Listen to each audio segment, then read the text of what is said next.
रीवा में मानसून की दस्तक से पहले जिला प्रशासन पूरी तरह अलर्ट मोड पर आ गया है। बारिश के मौसम में हर साल बीहर और बिछिया नदी का जलस्तर बढ़ने के साथ शहर के कई इलाकों में जल भराव की स्थिति बन जाती है। इसी को देखते हुए प्रशासन ने इस बार पहले से ही तैयारियां तेज कर दी हैं ताकि किसी भी आपात स्थिति से समय रहते निपटा जा सके।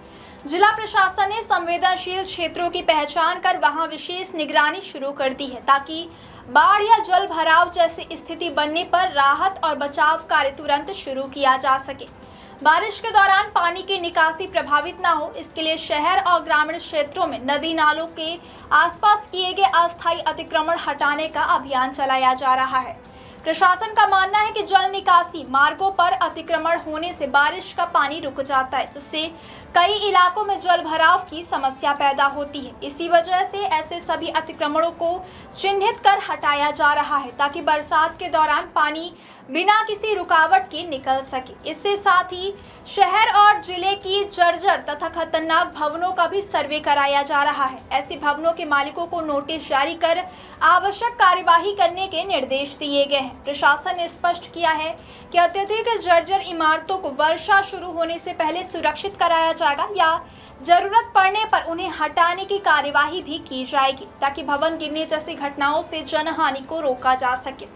इसके अलावा सभी संबंधित विभागों को भी मानसून के दौरान संबंधित आपदा से निपटने के लिए अलर्ट पर रखा गया है।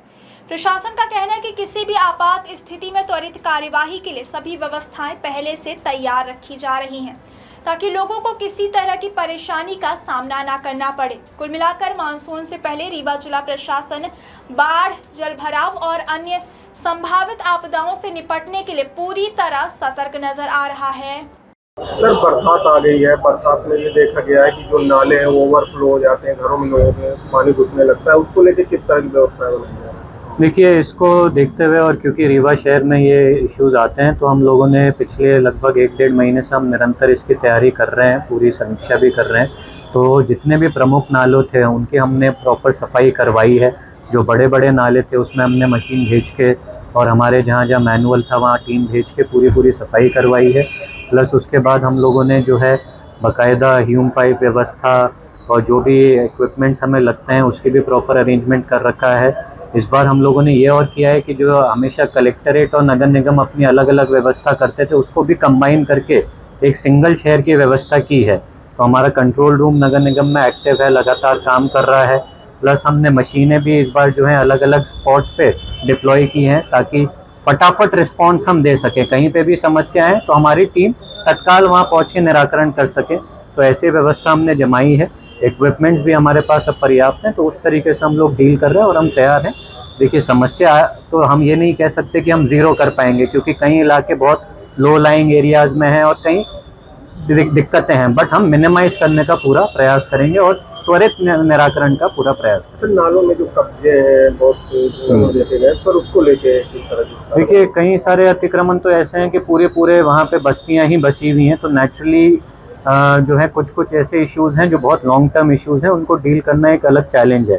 और जहाँ मान लीजिए इस तरीके से देखने को आ रहा है कि भाई अस्थायी अतिक्रमण कर लिया है या फिर जो है वहाँ पे कचरा डंप किया जा रहा है, उसको चोक कर दिया, तो वो हम लोग उसको टेक केयर कर रहे हैं।